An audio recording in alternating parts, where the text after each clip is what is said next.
Boa noite a todos. Para a gente começar aqui essa noite, né, de aula, eu só queria fazer um teste com vocês primeiro, né, para ver se está todo mundo me ouvindo, conseguindo me assistir. Então eu vou ficar atento aqui. Se vocês puderem me dar só um feedback aqui no fórum, que aí eu acompanho, tá bom? Beleza? Pode ser? Tudo certo? Lisle, boa noite. Matheus, Marco. Moreirinha, beleza, tudo certo? Então, vamos nessa, podemos começar. Estou aqui com a sala, acho que vai encher ainda, né? Mas tem um número bom de participantes. Perfeito, ouvindo e vendo legal. Boa noite, Edivaldo. Vídeo e som ok, beleza, né? Então vamos lá. Galera, acho que alguns de vocês, né? Não sei se todos, mas na semana passada a gente esteve junto aqui numa aula de administração pública. Então, primeiro de tudo, aqueles que tiveram comigo na semana passada, eu queria agradecer pelo feedback, acho que foi bacana. Vocês entendem que eu me cobro bastante aqui nas aulas, então essa distância aí de não saber quem são vocês, de não ver a reação, né, quando eu estou explicando, se alguém ficou com dúvida, não ficou, cara, isso aí me dá uma agonia doida, doida, doida. Mas eu tive alguns feedbacks muito legais, então por isso eu agradeço muito a vocês. Hoje à noite, a gente vai dar uma olhada geral, mais ou menos como eu fiz em administração pública, né? Então, só que hoje à noite é sobre administração geral. Eu escolhi um tópico que ele cai bastante em concurso e ele tem, logicamente, uma interface também entre a administração geral e a pública. Esse tópico são os indicadores de desempenho, tá? Logicamente, para chegar a isso, primeiro eu vou falar dos conceitos que eu tangenciei na aula passada. Se você não viu a aula passada, não se preocupa não, a gente vai começar do zero aqui. Mas que são os conceitos de eficiência, eficácia e efetividade, tá? Vou começar aqui primeiro a falar um pouquinho sobre administração geral. Como eu já disse, né, os editais hoje em dia das bancas, eles cobram uma grande mistura, que é o seguinte, na rubrica, vamos dizer assim, administração geral, ou em alguns editais gestão governamental, cai tudo. Cai administração pública, cai administração geral, que ainda tem umas divisões internas, né, entre administração geral no sentido mais estrito, cai gestão de projetos, cai gestão de processos, cai gestão de pessoas, né? Então, assim, é muita coisa. E tem alguns até que cai um tópico mais próximo à administração, ao direito administrativo. Então, é uma miscelânea mesmo, que a gente tem que saber bem aqui, segmentar, até mesmo para você poder fazer um bom cronograma de estudos, né? Afinal, assim, é muita coisa numa matéria, né? E o ideal, de repente, a ver aí do teu orientador é você pegar e ter um desmembramento da disciplina administração geral em submatérias. Eu acho que seria uma boa prática hoje em dia, a depender do concurso que você vai estar concorrendo, tá bom? Então esse é o tópico que a gente vai ver hoje.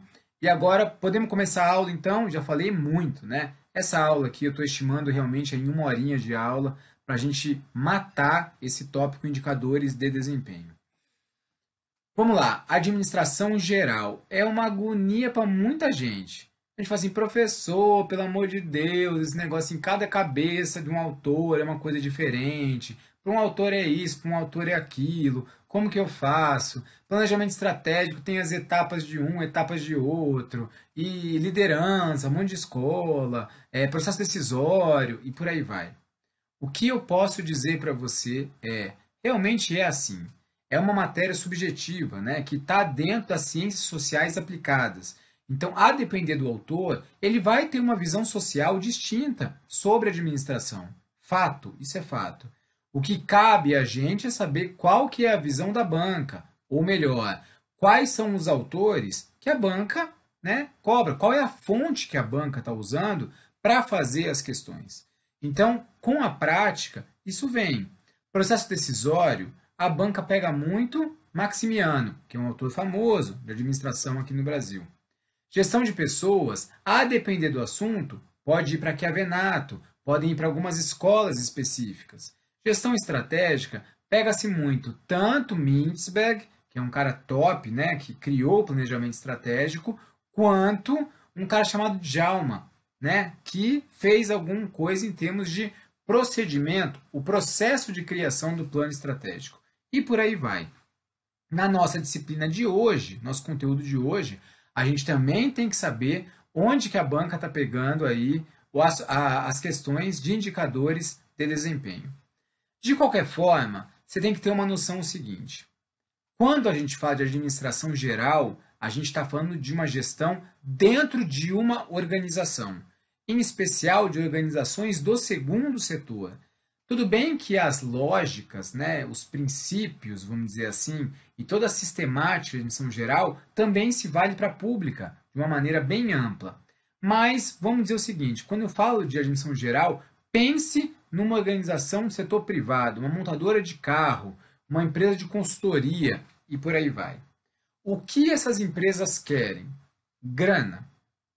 Tá? Para conseguir grana, o que elas têm que ter? Elas têm que ter um bom desempenho de mercado, um bom desempenho do seu produto, do seu serviço. É isso que elas querem. Então, como que você pode estruturar o seu conteúdo em termos de administração geral? Vamos dar um passinho para trás e olhar o todo. Imagine um triângulo, tá? Tem um triângulo aqui.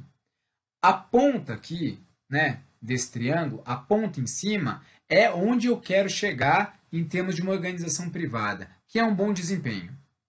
Como que eu posso estudar as facetas de um desempenho?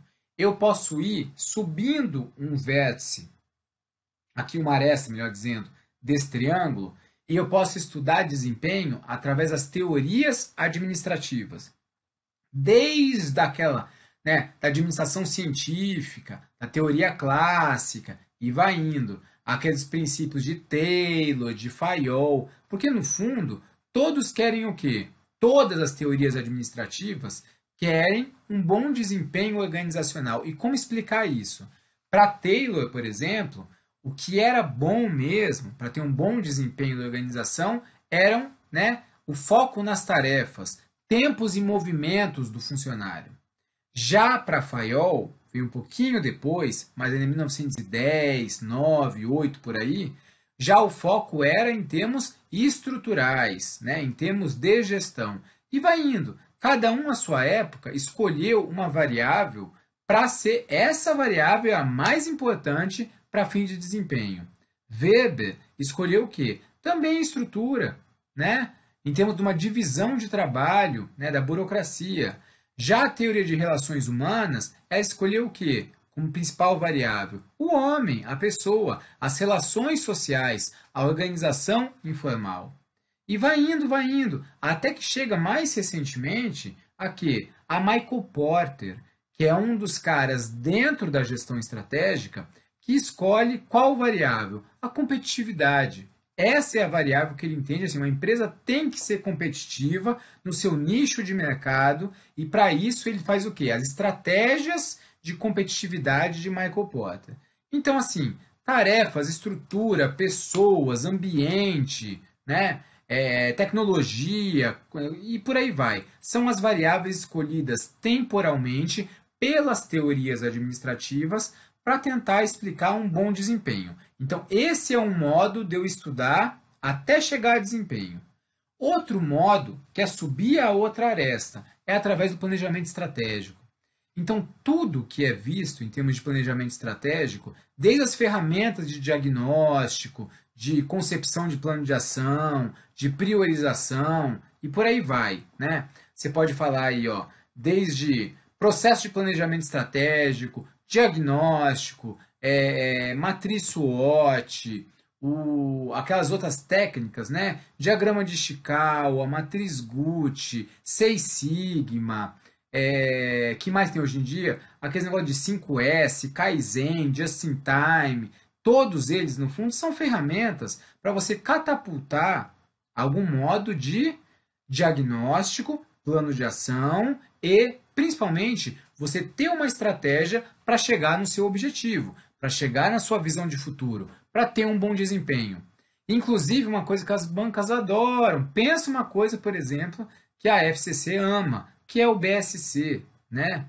O BSC é simplesmente uma grande ferramenta de estruturação estratégica em que o que as várias, né, perspectivas elas estão concatenadas numa relação de causa e efeito para eu chegar no meu grande objetivo, que é um bom desempenho, que é ter dinheiro, tá? Então, basicamente é isso. Então, de novo, é um triângulo que eu posso chegar ao estudo do desempenho através das teorias administrativas ou através da gestão estratégica. Tendo isso em mente, você consegue o quê? Você consegue saber bem todos os tópicos da administração geral, aonde que eles estão. No fundo, você estudar liderança, processo decisório e por aí vai, tudo que você quer ter é alguma forma diferenciada de explicar o desempenho. Tá bom? Acho que eu vou mostrar algum conteúdo, porque sabe que eu falo pra caramba, né? Senão eu vou continuar falando aqui e não vou mostrar nada. Agora a gente vai cair aonde? A gente vai cair no topo. E eu vou estudar desempenho e como medir esse desempenho. Antes, logicamente, eu tenho que falar o que é eficiência, eficácia e efetividade. Vamos lá? Bora comigo? Aí eu vou ficar aqui, ó, mesclando, vendo aqui o fórum um pouco, passando alguns slides e vocês vão falando comigo. Beleza? Vamos embora. Então, vamos lá. Então, a gente vai ver isso aqui, ó, conceito de eficiência, eficácia e efetividade e os indicadores de desempenho. Eu vou disponibilizar, logicamente, esse material, né, a vocês aí da ponto, logicamente, né, vai chegar até vocês. E aí vocês vão poder, alguns slides que eu eventualmente passar mais rápido, não ler tudo, vai servir como material de base para o estudo desse tópico. Tá? Quando eu falo de indicadores de desempenho para concurso, há basicamente dois materiais grátis disponíveis na internet, é só procurar e achar, simples, que servem de base para todas as questões sobre isso. O de cima, que está aí, é um guia que fica no âmbito do GES-Pública, né? O guia referencial para a medição de desempenho.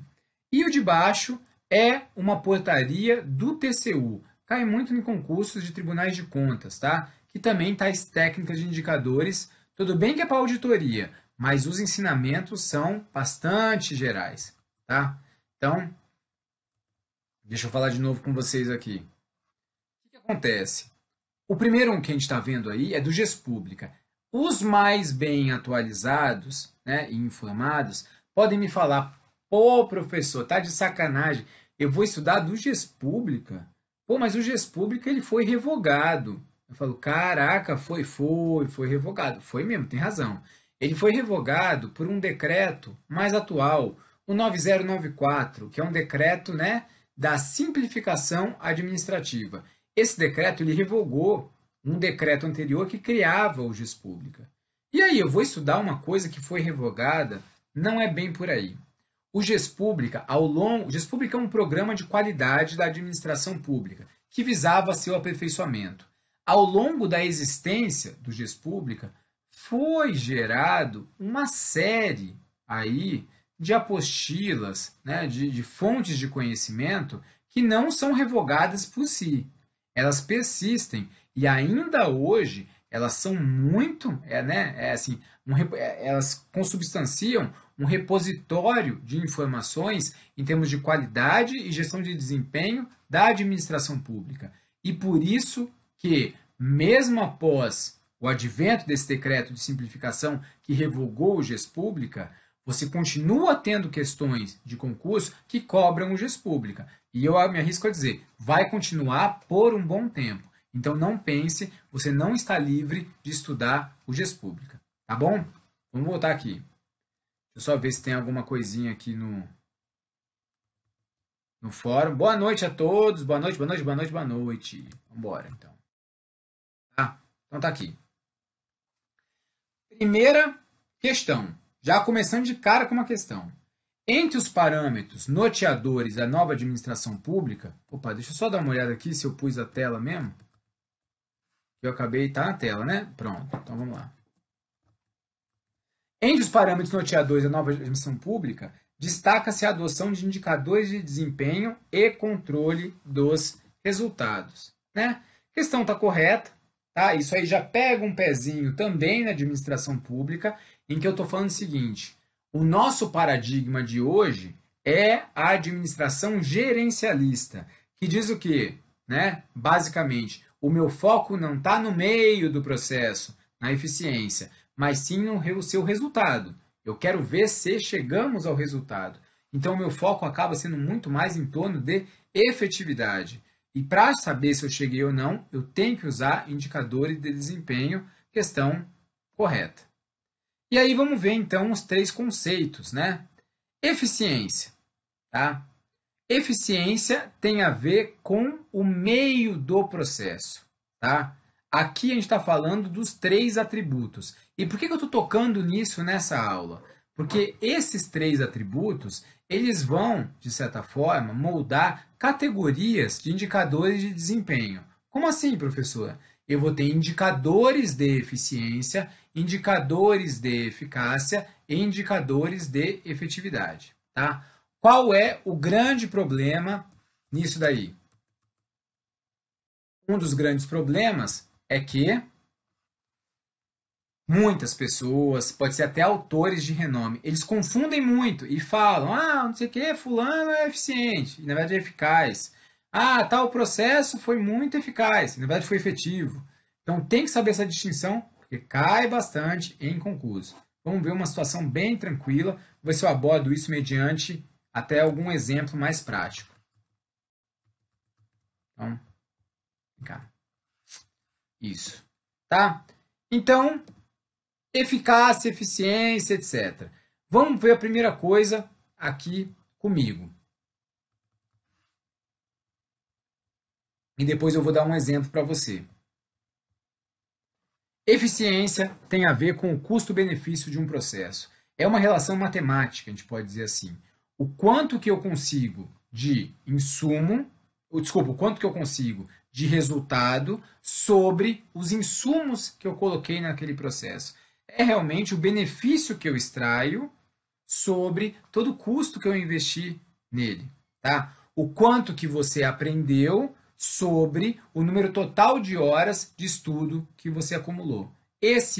Essa é uma eficiência. É sempre uma taxa em que você vai relacionar sempre um benefício sobre o quanto você empreendeu de esforços. O benefício sobre o total de insumos. É uma coisa muito próxima à produtividade. E também há um princípio do direito administrativo que se relaciona muito com a eficiência, mas em uma vertente pecuniária, monetária, quantificável, que é o princípio da economicidade. Tá? Então, a eficiência tem muito a ver o quê? Com o meio do processo. O quão inteligente está sendo o seu processo em custo-benefício. Tá? Vamos dar um exemplo mais claro aqui. Vou até me permitir ler.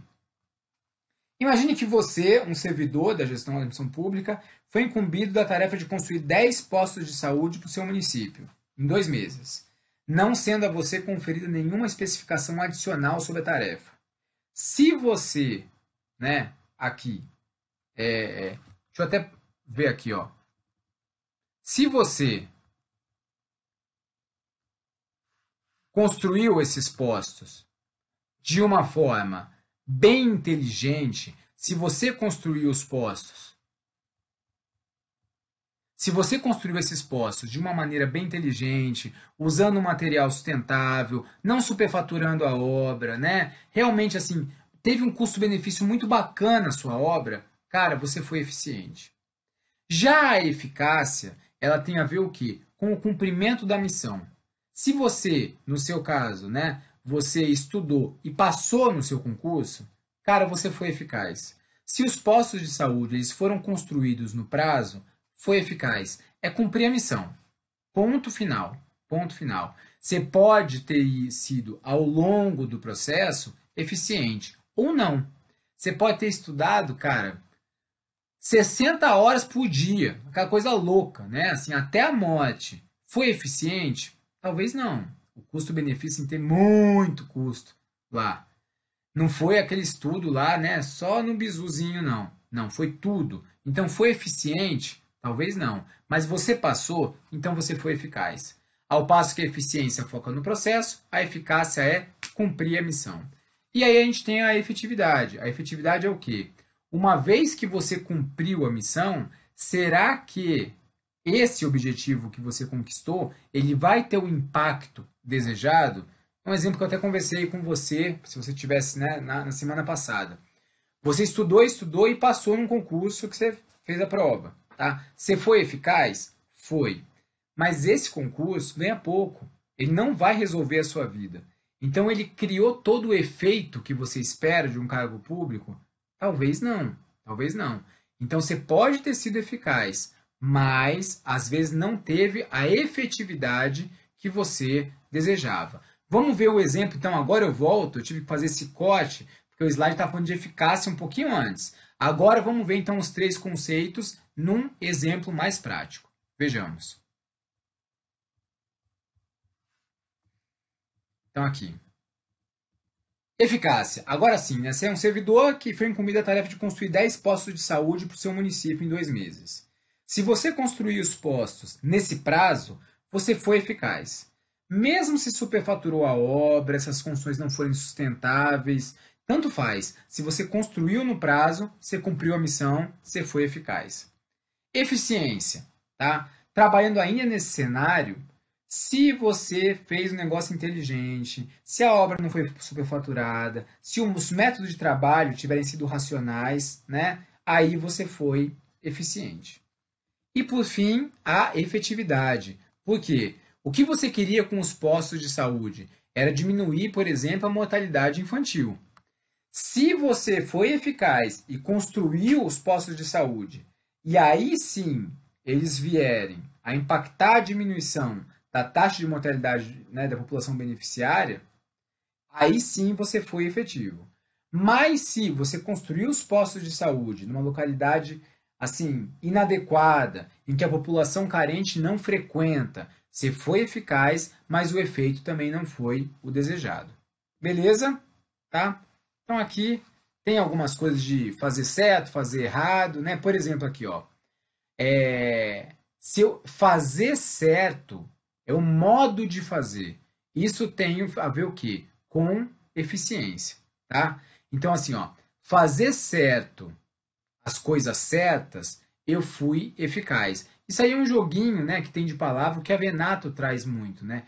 Então, fazer certo é o advérbio, né? O modo como eu faço, aí é eficiência. Fazer a coisa certa é eu cumprir a missão, então tem a ver com eficácia. Mais uma questão, ó. Nas organizações, a otimização do uso de seus recursos na produção de resultados refere-se a... Então, aqui, eu quero otimizar o uso dos recursos. É eficiência. Tá? Uso de recurso, basicamente, e digamos aqui, né?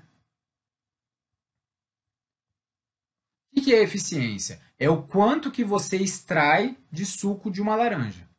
Tá? Então, quanto mais você conseguir esse uso, né, de recursos, você tem o quê? Tudo. Quanto mais eficiente for isso, quanto mais suco eu conseguir extrair, melhor você for, que é o uso desses insumos. Então, voltemos aqui. A implantação de um sistema automatizado de folha de pagamento capaz de reduzir redundância e erro é um exemplo de busca pela eficiência. Mais uma vez está aqui. Redundância é o quê? É informações que estão repetidas, né? Você faz aqui, faz lá, etc.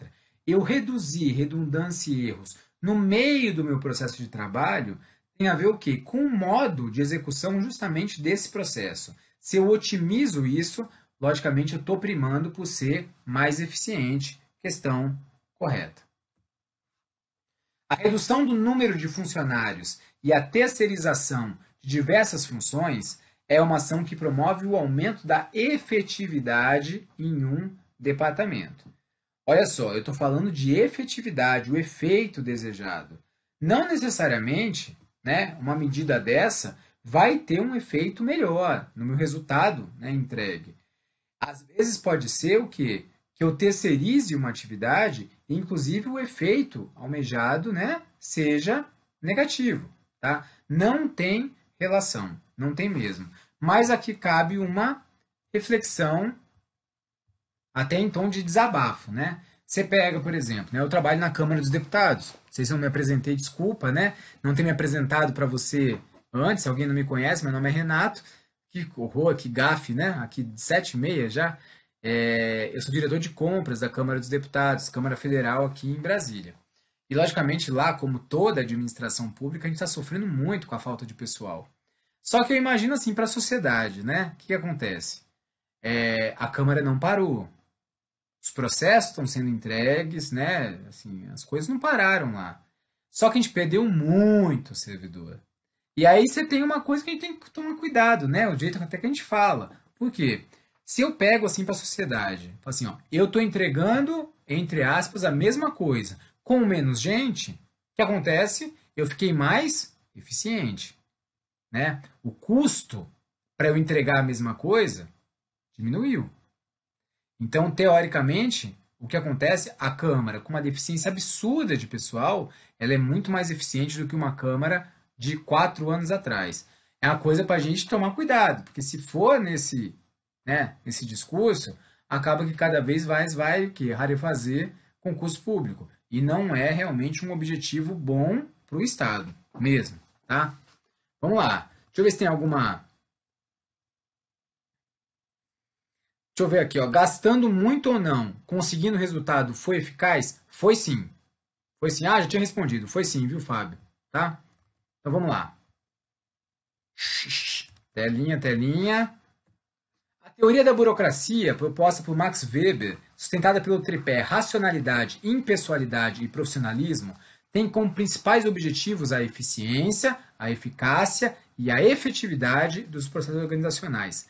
Não, isso é uma coisa para saber. A teoria da burocracia de Weber, ela tem como foco apenas o meio do processo, que é o quê? A eficiência. Se alguém associar a teoria da burocracia com eficácia ou efetividade, está errado. Note que foi uma evolução temporal aí da capacidade cognitiva do homem em analisar seus processos. Weber, ele concebeu a teoria da burocracia em 1910. Naquele momento, o que se tinha em termos de visualização é o processo em si. Eu quero melhorar o processo, até mesmo para não ter uma arbitrariedade, né? A gente viu até que a teoria da burocracia weberiana, ela vem ao quê? A cercear, a mitigar muitas das práticas patrimonialistas anteriores. Então, o foco dela está onde? Eu quero criar regras claras para a execução do meu processo. O foco dele está, de Weber, está na eficiência. É muito tempo depois, principalmente na década de 90, final de 80, começo de 90, que o mundo começa a pensar muito em quê? Em resultado.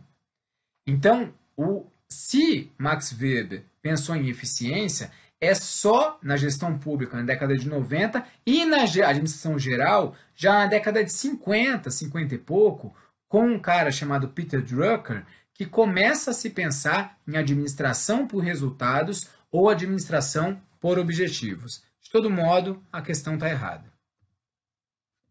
A análise dos fluxogramas permite que se verifiquem a eficiência e a eficácia de processos administrativos.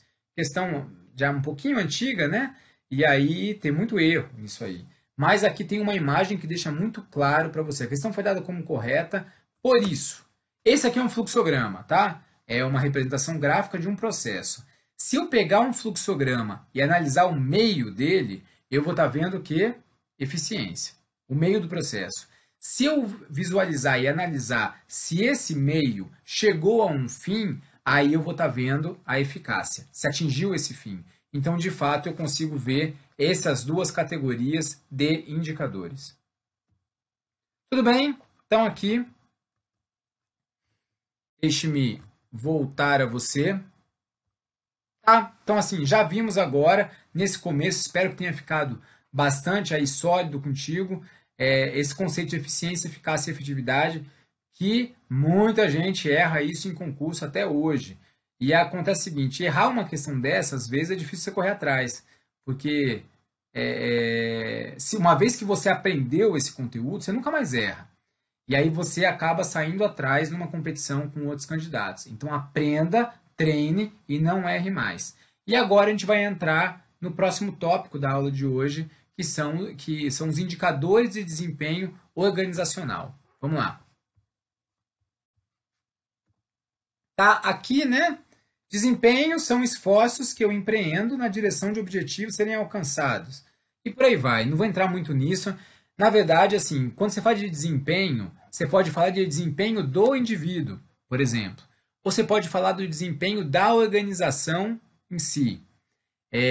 Quando eu falo desempenho do indivíduo, eu vou ter que estudar isso de alguma forma para concurso, mas em outra matéria, que é a gestão de pessoas. E aí eu pego aquelas ferramentas de desempenho, de avaliação de desempenho, né? Erros de avaliação de desempenho, efeito halo, efeito Horn, e por aí, erro de recenticidade, e por aí vai. Aqui não, eu estou falando de outra coisa, estou falando de desempenho da organização em si. Essa daqui, né, é uma máxima de Peter Drucker, acabei de falar. Esse cara é o pai da administração por objetivos. Essa APO, Administração por Objetivos, é uma vertente mais prática, mais pragmática de uma coisa chamada teoria neoclássica da administração que surgiu na década de 50. Então, esse cara falava o seguinte, ó, você não pode gerir o que você não consegue medir. E pronto, haja indicador de desempenho no mundo atual, tá? E aí vem de onde que nasceu, isso aqui fica para você ler como aí depois, né, o seu lazer doméstico. Tá aqui para você ler, ó, surge na década de 90, principalmente quando vem muitas de ferramentas de TI e etc. E aí a gente chega numa coisa mais importante, que é o indicador de desempenho, tá? O indicador é uma medida que eu atribuo a um processo, tá? Tem uma definição que eu vou ler só para você nunca me acusar que eu não disse uma definição de indicador. Ele é um parâmetro ou um valor derivado de parâmetros que apontam e fornecem informações sobre o estado de um fenômeno com uma extensão significativa. Entendeu? Cara, eu não entendi esse negócio mais ou menos, mas não faz muita diferença porque isso não cai em concurso. Não se preocupe. É só para ter uma base, tá? Agora, esse sim é um slide importantíssimo. Que, atenção, tá com sono? Levanta. Bora, vamos lá. Ai, professor, eu não tô com sono, tá? Mas alguém aí desse lado está com sono. A gente tem que ser corporativo, tá? Tá com sono? Levanta, ó, dá uma alongada, vambora e acorda, porque vai cair uma questão na sua prova disso aqui. Os indicadores de desempenho, eles são concebidos na fase de planejamento de um processo. É lá que eu vou dizer o quê? Né? Quais são os meus indicadores, quais são as minhas métricas, quais são as minhas fórmulas, o que eu quero medir e como que eu vou medir. É na fase de planejamento. Mas, quando que eu faço uso desses indicadores? É na fase de controle. Mas, professor, o controle não é sempre depois? Nem sempre. Tem 3 tipos de controle. Preliminar, que quase não tem, né, muito, o concomitante e o a posteriori. Nesse caso, daí, você faz muito uso de indicador concomitante. A própria gestão faz, né? Pode ser numa indústria fabril, até, que você pode medir, por exemplo, a taxa de vibração de um eixo, de um motor, que seja. Ou você pode medir qualquer outra faceta administrativa. Você pode medir a taxa de absenteísmo, tá? Você pode medir a taxa, o número de processos concluídos num interstício de tempo, tá? Interstício de tempo é uma redundância. Você pode medir, outra coisa, por exemplo, você pode medir o número de reclamações dos seus usuários finais ao longo do processo, no meio do processo. Então, mesmo sendo um controle concomitante, quem faz uso do indicador é a fase de controle. Tudo bem? Voltemos aqui ao slide. Então, aqui, ó, você define na fase de planejamento, mas as medidas são tomadas na fase de controle. Questão inédita. Oh, inédita é top, né? Porque aqui eu sou a banca que fez, então a questão é top. O indicador de desempenho é um número, percentagem ou razão que mede um aspecto de desempenho, com o objetivo de comparar essa medida com metas pré-estabelecidas. Está corretíssima. Ctrl+C, Ctrl+V aqui da portaria do TCU. Note que essa definição ela traz um aspecto a mais, né? Eu meço para quê? Ah, para saber, porque eu sou curioso? Não, porque antes eu estabeleci uma meta. E eu quero saber o quão próximo ou quão longe eu estou dessa meta. A minha meta é ter nível 0,5% de reclamação dos meus usuários. Então eu vou medir. Ah, meu nível atual é de 4%. Tem que abaixar. E vamos embora. Indicadores de desempenho são ferramentas utilizadas pela função controle. Perfeito, acabamos de ver. Tá? Tudo bem? Você tá bem? Vamos embora. Mais um conteúdo para você colocar um tijolinho no seu muro de conhecimento. Variáveis empregadas na construção de indicadores, né? O TCU diz que os indicadores quase sempre são compostos por variáveis provenientes de um dos seguintes grupos: custo, tempo, quantidade e qualidade. Então, bora. Cadê a Jéssica? Bora. Espera aí, mais um pouquinho. A efetividade não dá para ser analisada num fluxograma? Thelma, não dá não. Muito difícil analisar a efetividade num fluxograma, porque a efetividade tem a ver com o impacto.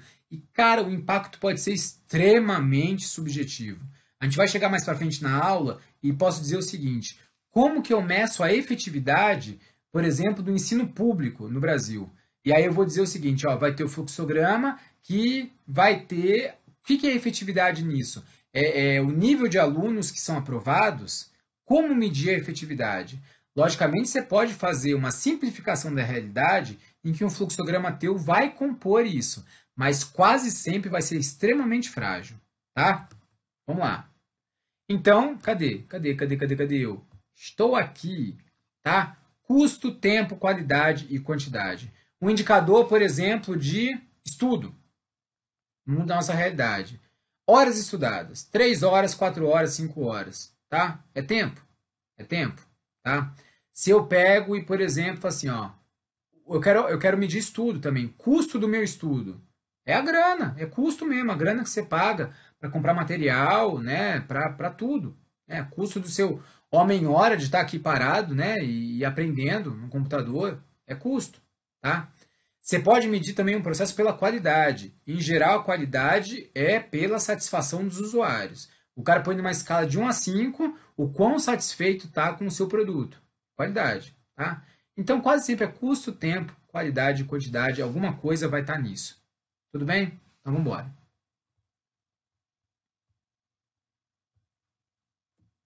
Custo, tempo, quantidade e qualidade são as variáveis empregadas na construção de indicadores. Perfeito! As variáveis que compõem o indicador de desempenho são custo, tempo e qualidade. Faltou a quantidade. Notem aqui, eu voltei um pouquinho, essa questão aqui é do TCU, né? Pegou bem a portaria. Já essa questão TCE Paraná. E mesmo assim se valeu da portaria do TCU. Tá? Faltou a quantidade, questão dada como errada. Mitos na mensuração de desempenho, tá? Cadê? Eu tô aparecendo muito, gente? Deixa eu perguntar para vocês. Eu tô aparecendo demais? Se alguém fala assim, pô, pode aparecer, professor, pode enrolar, fala logo, tudo bem, tá? Tem uma bagunça aqui atrás, ó. A bagunça. Boa noite, Rubens. A bagunça, não mostro não, né? Vixe, Deus é mais, tá? Mas é o seguinte, cara, indicador é uma coisa que caiu tanto na moda, mas tanto, que todo mundo faz uso indiscriminado. Mas esquecem que para todo processo de medição, de controle, tem um custo associado. E às vezes virou tanto assim uma coqueluche, Valeu, Jéssica. Pô, até riram de mim. Jesus, tá... Rio da bagunça, presta atenção. Virou tanto uma moda que às vezes você pode ter dissonância e conflitos entre indicadores da organização. Tem um cara que trabalha comigo, já entrou no concurso da Câmara comigo, tá 10 anos lá já. E aí ele trabalhava na Ambev. E aí ele fala o seguinte, vou dar só um exemplo, só para a gente clarificar, sempre é bom para nossa cabeça. Ele fala o seguinte, ó, tinha uma área lá que o objetivo da área, vamos dizer assim, era manter a cerveja gelada, tá? Então, para isso, ela tinha que gastar um gás refrigerante, né? Lá o Freon, que seja, não sei qual que era, para manter gelado. Ótimo. Já tinha, então, o indicador dela era o quê? A temperatura da cerveja, tá? Já a outra área era o quê? Qual que era o objetivo dela? Economizar o gás refrigerante.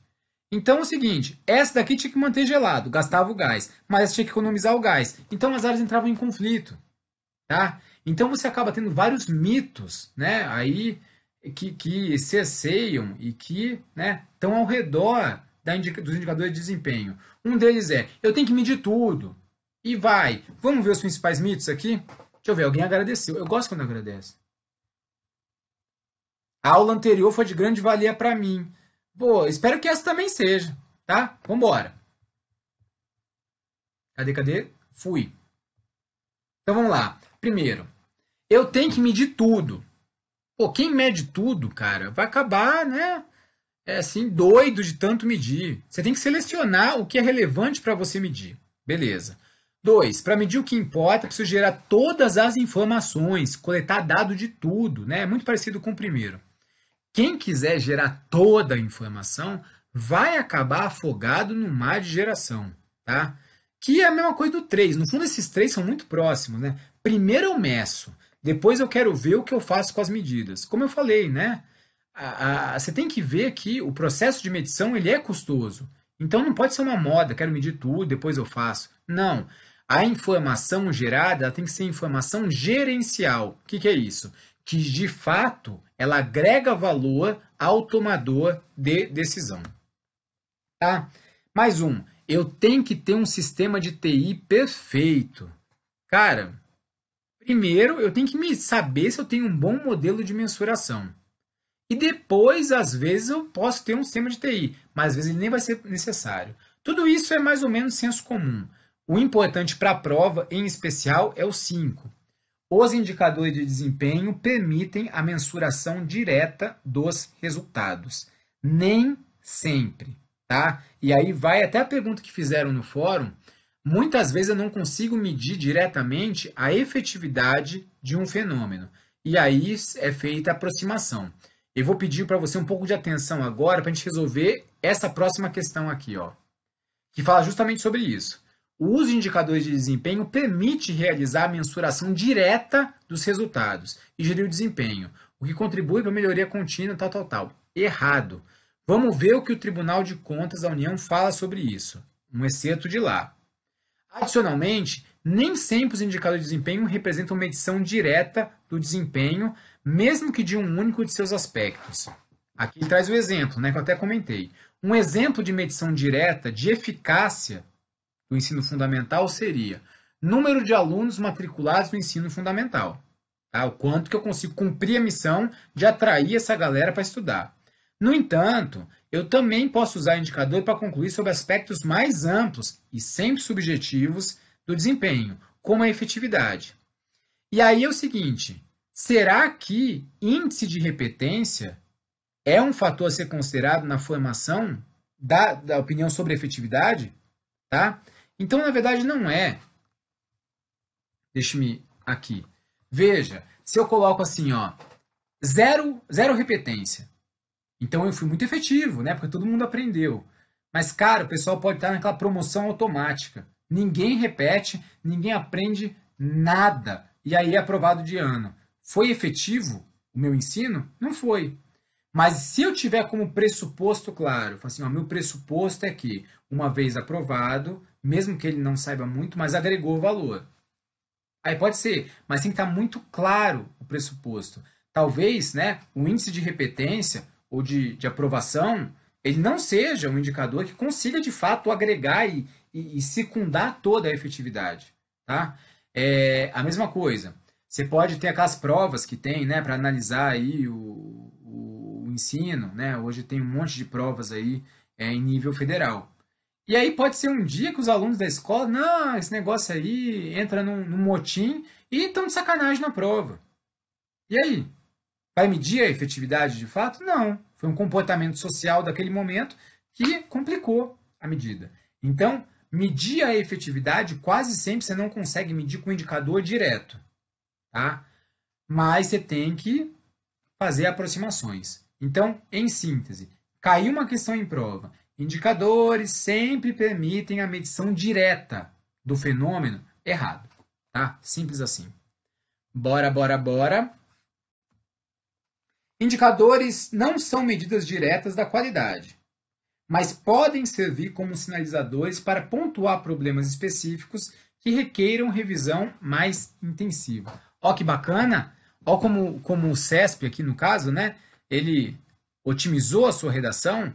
Indicadores, eles não são medidas diretas da qualidade. Por quê? Porque qualidade tem a ver com efetividade do processo. Sempre. Na verdade, você pode medir a qualidade de dois aspectos. E quase sempre um deles é o quê? É a satisfação do usuário. Tá? Questão aqui correta. Tipos de indicadores de desempenho. E aí, realmente é uma coisa que merece muito a sua atenção. Tem duas tipologias. A primeira tem a ver aí com a chamada cadeia de valor e os 6 E's de desempenho do modelo do GES-Pública. A outra é facinha, que é do TCU. Está com base o BSC numa lógica empresarial. Tá?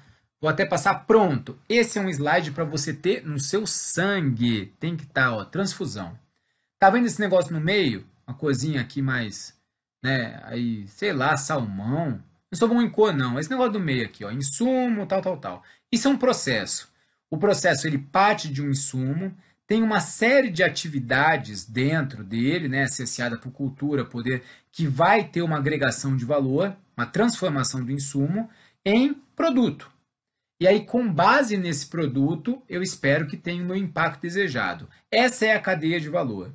E eu posso mensurar esse processo sob a ótica de duas dimensões. Uma é a dimensão de resultado, que aí eu vejo o que a gente comentou antes: eficiência, eficácia e efetividade. Note que aqui em cima, né, e lá embaixo também depois você vai ter, você tem algumas linhas tracejadas. Veja que eficiência, por exemplo, está ligada a dois, né? É produtos e insumos. Porque, na verdade, eficiência é o quê? É produtos sobre insumos. A eficácia é só sobre produtos. Entreguei o posto de saúde? Está só lá. E a efetividade só sobre impacto. Já a dimensão de esforço tem 3 categorias de desempenho: desempenhos de economicidade, excelência e execução. Professor, você não falou que eficiência se aproxima de economicidade? Sim, mas no modelo do GES-Pública, a gente vai ver, a economicidade tem muito a ver com a qualidade e os traços dos seus insumos. Para a prova, note, saiba quais são as categorias de indicadores da dimensão de resultado e quais são de esforço. Porque a questão pode cobrar assim: excelência é uma categoria de indicador da dimensão de resultado. Sabe? Não, não é da dimensão de esforço. Essa é a primeira coisa para saber, a coisa mais básica no GES-Pública. Vamos lá. As 6 categorias de indicadores, 6E, estão relacionadas a alguns elementos da cadeia de valor: insumos, processos, projetos, produtos, serviços e impactos. Com base nesses elementos da cadeia de valor, é possível mensurar o desempenho da organização, analisando suas principais variáveis associadas ao cumprimento dos seus objetivos. Questão resumo, questão para você adaptar Ctrl+C, Ctrl+V e colocar o quê? Na sua revisão da matéria, no seu estudo eventual de jurisprudência da banca. Aqui eu coloco para você também ter um material para sua revisão. É a descrição do próprio GES-Pública, o que é efetividade, o que é a eficácia, a gente já comentou, o que é a eficiência, mas também coloco, e cai muito pouco em prova, tá? Mas se você quiser garantir o 10, estude também quais são essas categorias básicas aqui: indicador de execução, indicador de excelência, de economicidade. Eu coloco alguns exemplos aqui, né? Então, por exemplo, efetividade. Eu posso medir, por exemplo, aqui a satisfação de clientes, como eu coloquei. A eficácia, tá? Eu coloco, por exemplo, aqui, o número de habitações construídas, o que eu entreguei. A eficiência a gente já falou. Execução, eu coloquei execução financeira e execução física. É o acompanhamento cronológico de uma obra, por exemplo.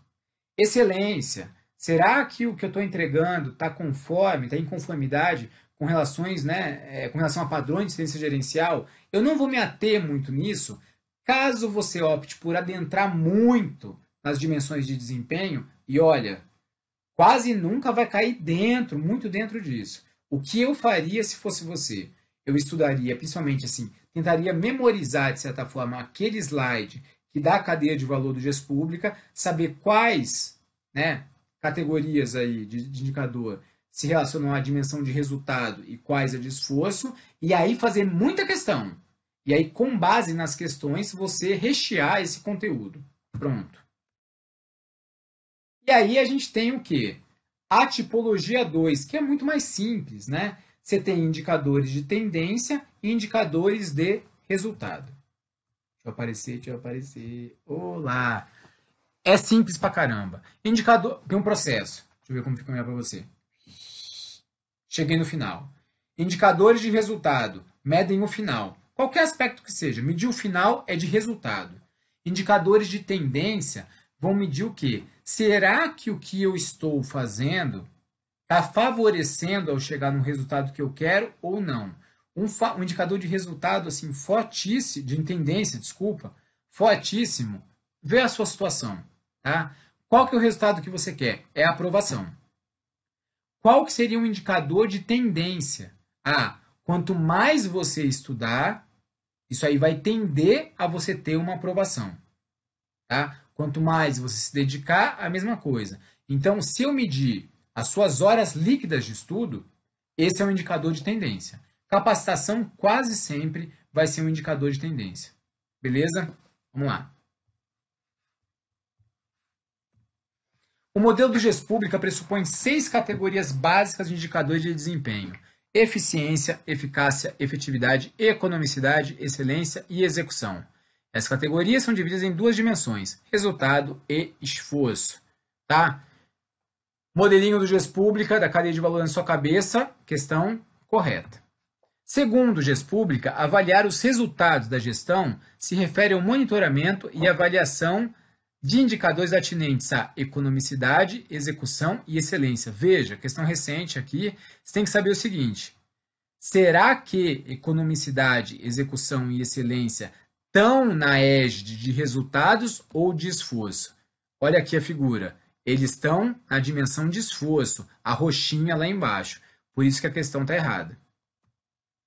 Para melhorar a qualidade dos serviços prestados por uma organização, um indicador que pode ser considerado é o índice que mede a reclamação de usuários. E aí a gente tem, né? Satisfação de clientes é sempre, sempre, sempre um indicador de qualidade. Questão correta. Em uma organização que tem como objetivo estratégico aumentar a qualidade de auditoria realizada, a mensuração de horas destinadas à capacitação sobre auditoria é um exemplo de indicador de resultado. É uma questão antiga, quase não cai esse conteúdo, mas vai que cai, né? Eu tenho que tocar aqui. Que trata o quê? De mensuração de horas de capacitação. Não é indicador de resultado, é indicador de tendência. Acabei de falar. Importante, a gente está quase acabando a aula, vê como está rendendo. São os componentes básicos de um indicador. Tem que saber. Tá? E não confunda com as possíveis variáveis que consubstanciam o indicador. Aquele que a gente viu, custo, tempo, qualidade e quantidade. Aqui é outra coisa. Um indicador é sempre composto por 5 itens. Um indicador ele tem que se voltar a medir uma grandeza qualitativa ou quantitativa. Quero medir o tempo de um processo, quero medir a produtividade, quero medir a temperatura. É a grandeza, que pode ser qualitativa ou quantitativa. Isso é a medida. Tem que ter uma fórmula matemática, tem que ter, uma vez que eu aplico a fórmula no momento, a fórmula me dá um número, e é esse índice. Tá? Eu acabo o tempo todo medindo para ter um padrão de comparação, tá? E eu tenho que ter uma meta. Logicamente, eu só vou medir para ver se eu estou me afastando ou me aproximando de uma meta. Então, comigo, medida, fórmula, índice, padrão de comparação e meta, todo indicador tem que ter. Tá aqui, ó, questão recente também.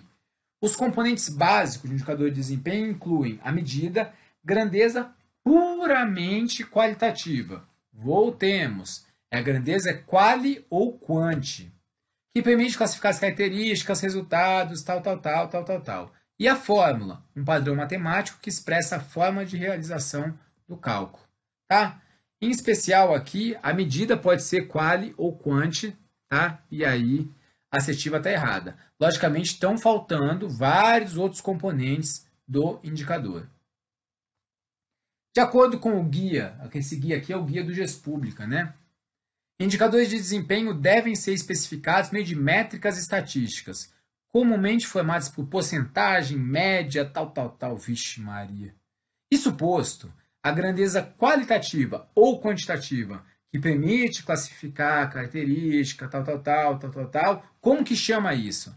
A grandeza quali ou quanti, acabamos de ver, é a medida. Resposta A.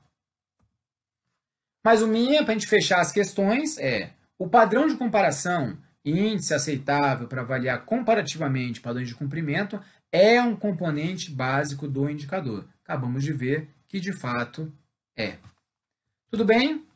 Como vocês estão? Estão bem? Ninguém fala nada? Então, estão bem. Vamos lá? Último conteúdo aqui sobre indicadores de desempenho. É o seguinte. Primeiro, se eu escolho, eu quero medir alguma coisa de um processo, tá? Eu tenho que escolher uma grandeza que realmente seja significativa, né? Que impacte no desempenho. Já que toda medida, todo esforço de mensuração tem um custo, não adianta eu pegar e falar assim, não, eu quero medir o número de pessoas que chegam com sapato da cor rosa. Cara, você vai ter um trabalho desgraçado e não faz a menor diferença medir isso aí. Então, o indicador tem que ser relevante, tem que ser importante para eu mensurar o desempenho. Outro, você não precisa ser um cientista top da NASA para medir. Tem que ser simples e claro. Tá?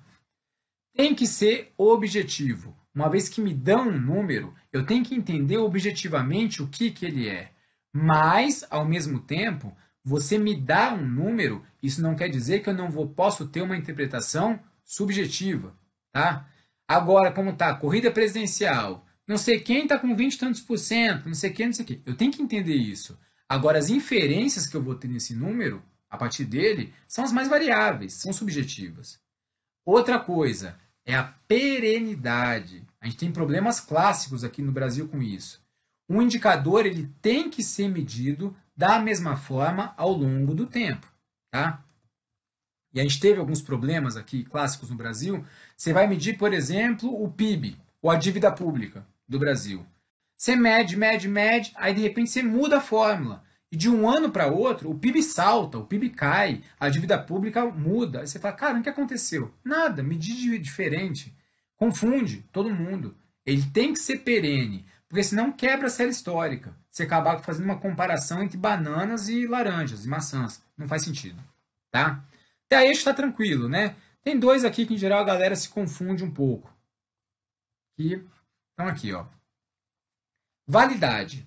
E embaixo chama confiabilidade. Tá? O primeiro é o seguinte. O indicador tem que ter um alto grau de proximidade entre o conceito em pauta e a medida em si. Tá? E a outra coisa, ele tem que refletir com precisão a realidade do fenômeno. Tá? A primeira coisa é o seguinte. Eu quero medir a eficiência do seu estudo. E aí eu meço a eficiência do seu estudo pela qualidade do material didático que você está estudando. Beleza. Mas se você não estuda, se você tem um material top, mas não está sentado estudando, né, será que isso está medindo bem? Então é questionável. Tá? Então, se eu quero medir a eficiência do seu estudo, eu tenho que pegar um indicador que seja realmente válido e aderente para eu ver essa medição. A outra coisa é o seguinte, tá? Eu descobri um indicador, né, aí que ele é válido, que ele mede com precisão aí o fenômeno. Mas eu tenho que saber também o seguinte, será que esse indicador ele reflete a realidade, né, do fenômeno? Então, A validade tem a ver com a proximidade, né, entre o conceito e a medida. A confiabilidade é com o modo como eu pego esse indicador. Professor, não entendi nada. 8 horas da noite já não entendi nada. Então, vamos lá, ver se eu deixo bem claro para você. Eu quero medir vamos pegar assim, a intensidade da sua dedicação nos estudos. E eu meço o quê? Horas líquidas de estudo. É válido? Válido demais. Acho que a coisa que mais tem é isso, né? O quanto que você está de fato estudando. É um indicador super válido. Beleza. Mas como que eu meço esse indicador? Né? Eu meço esse indicador assim, de horas líquidas de estudo. Eu meço a hora que você está lá na tua escrivaninha estudando. Desde quando isso é hora líquida? Você está lá, olha pro relógio, dorme, assim, debruça, olha para cima, pensa no jantar, tudo. Isso não é um jeito bom de você medir. Hora líquida é aquele negócio. Viajou na maionese, desconta. Tá? É assim. Então, você simplesmente medir, né, a hora que está sentado na frente da escrivaninha não é o quê? Um modo de medição confiável. Tá? Não é. Se você pegar a fórmula tua hora que você levanta menos hora que você senta, esse daí não é um indicador confiável, não é uma fórmula confiável para você medir o quê? O seu esforço no estudo. Tá? Mesmo sendo um indicador válido, horas líquidas, o modo de medição não é confiável. Tá bom? Beleza? Então, vamos lá. Outra coisa, custo-efetividade. Todo indicador tem um custo, né? Aí correlato a ele. Então, você tem que realmente ponderar sobre os benefícios gerados a partir das informações geradas pelo indicador e o ônus dessa mensuração. E, por fim, ele tem que ser sensível. Né? Se mudar alguma coisa, será que o teu indicador tem um nível de sensibilidade bom o suficiente para espelhar essa mudança? Tá? É isso. Esses atributos caem menos em concurso. De qualquer forma, o que eu te recomendo?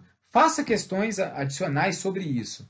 Você tendo algum quesito, um atributo aqui que caia, dê uma reforçada e olhe nessa tabelinha que eu te passei agora. Beleza? Então vamos lá.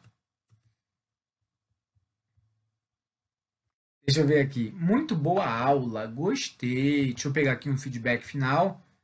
Obrigado, muito bom. Né? Onde a matéria está? Eu vou mandar aqui para o Igor, né? Para o pessoal do ponto, os slides, e aí eles vão disponibilizar a vocês. Top das galáxias, Rubens. Ótimo, muito boa. Quando é que teremos outra? Eu acho que, pô, assim, a minha vida tá um caos. Posso abrir meu coração? Nem conheço vocês, mas assim, só para eu dizer, né? Minha esposa viajou, tô sozinho com as crianças pequenininhas aqui em casa. Acordei cedo, dei aula, né, lá no MPU. Aí saí correndo, fui correndo ao almoço, calor da bexiga aqui, 40 graus. Fui para a Câmara, dei uma palestra lá na Câmara, voltei. Puta, tudo que eu quero é um banho agora, né? E dar uma descansada. Mas é o seguinte, né? Eu acho que eu vou ter mais uma aula aí com vocês. Mas eu gosto desse contato, cara. Eu gosto mesmo, né? Tem umas pessoas aqui, ó, que já eu pego a Jéssica. Obrigado você, viu, Lisli? E eu acabo, assim, tendo uma preocupação real com vocês, né? Ainda mais sendo aí do Igor, meu amigo, né?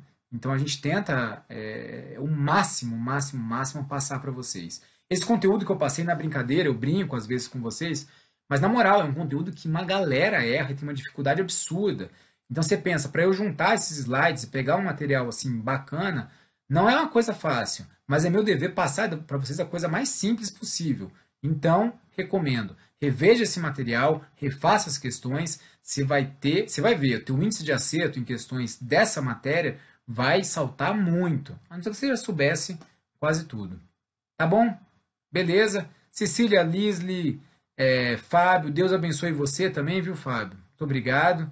Todos vocês fiquem com Deus mesmo, tá?